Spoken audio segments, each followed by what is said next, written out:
Yeah, that is. Oh, I saw her! I catch you big. Okay, so. You can start, teacher? Okay, so good afternoon. We're going to talk about the process of making pencils. She is Laura and I'm Payan. Let's start. Okay, so. Okay, as we know, this pencil is a tool that even despite the predominance of the new technology, is still essential to useful for draftmen or students and teachers in the whole world.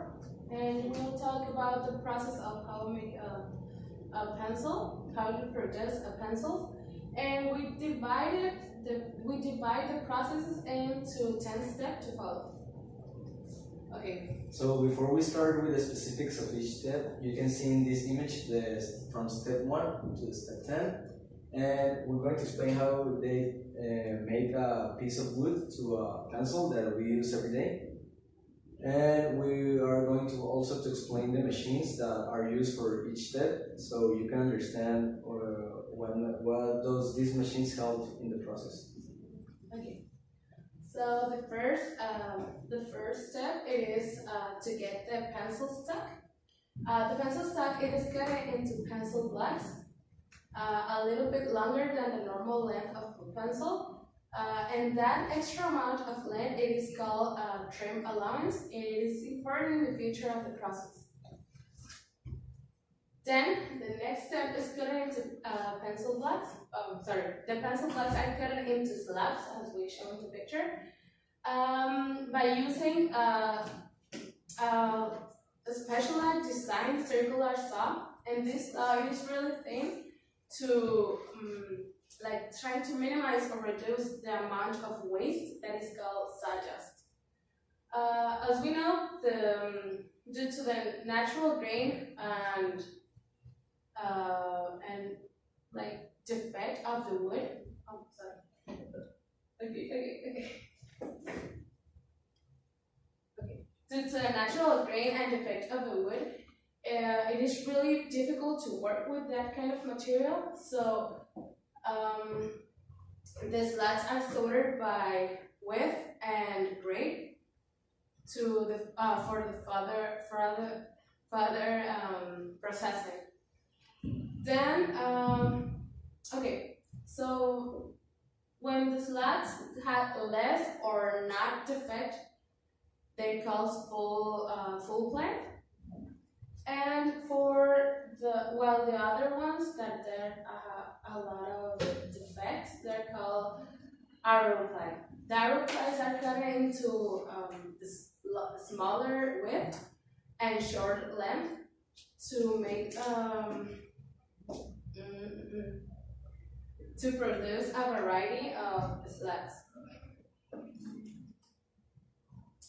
Then the pencil slats are covered into a coat of wax and stain to make the color get uniform on the board. And yeah, then they ship for pencil factories, so they can make the last part of the process. That is cut with a rubber machine, a little tiny grooves into the slats, so they can insert the lead, which is a mixture of clay and graphite, and they put a little bit of pigmented if we want to make colored pencils.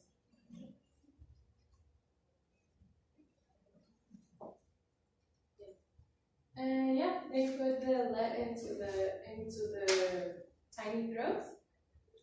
And they make another step, which is create sandwiches. Then after putting the LEDs in the group slat, they put another group slat but without the graphite LEDs to make a sandwich. So they, with a machine called lead layer, this is the process with the lead layer, they start putting the other group slat over the one with the LEDs. So they glue it together and maintain them like sticking together so while the glue dries. Then Then the sandwiches are shaped in the shape of the pencils, like it could be hexagonal, triangular, or circular, with a machine called the shaper. The shaper is a machine that the sandwiches are passing, and the shaper grabs one and start cutting these like little lines to divide each pencil with their proper lead, graphite. Then after that, they start cutting the individual pencils. Like here, you have the sandwich with shape, and they start to cut each individual pencil. This is an important part of the process because here is when they start to check if there are defects on the pencils. Like two of the most frequent defects on pencils are the center lead, the graphite lead is not in the center of the pencil. And the other one is the chipped wood, that is when the wood is like very uncomfortable to hold. So this, when they see a pencil with these defects, they toss it out of the process. So they sell only good pencils with like perfect conditions.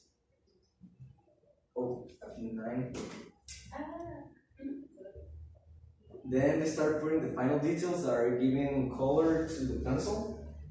First, if they want to have a better characteristics in the pencil, they put coats of lacquer. That is a substance specialized to give a special color to the pencil.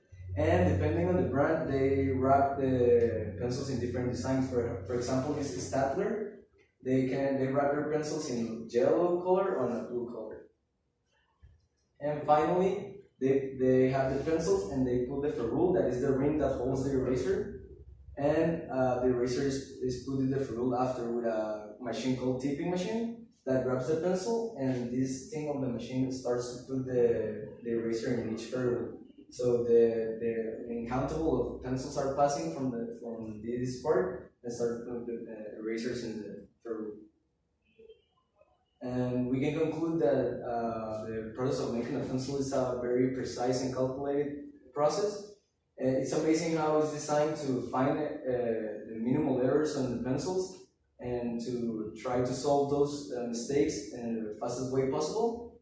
And also this process is very important because it's the process of making a very important tool for drawers or writers. So yeah, that's why we chose the topic, and it's very interesting. Yeah.